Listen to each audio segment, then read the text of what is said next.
R என்ற கூர்மையான புள்ளியை கொண்டு வட்டம் வரையப்படுவதால் வட்டத்திற்கு ஆரம் என்ற பெயர் வந்தது என்றோம்.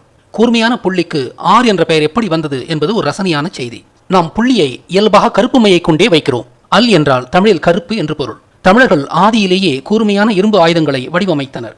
இரும்பு என்பது கருப்பான உலோகமாகையால் இது இருளை கொண்டு இடப்பட்ட பெயர். அக்காலத்தில் மிகவும் கூர்மையான ஆயுதங்கள் இரும்பை கொண்டே செய்யப்பட்டதால் இரும்பு என்றாலே கூர்மை என்ற பொருளும் உண்டு. எனவே கூர்மையான கரும்புள்ளியை அல் பிளஸ் இரும்பு, அல் பிளஸ் ஏர், அர், ஆர் என்றே அழைத்தனர். இப்படியாகவே ஆர் என்றால் கூர்மையான புள்ளி என்று பெயர் வந்தது.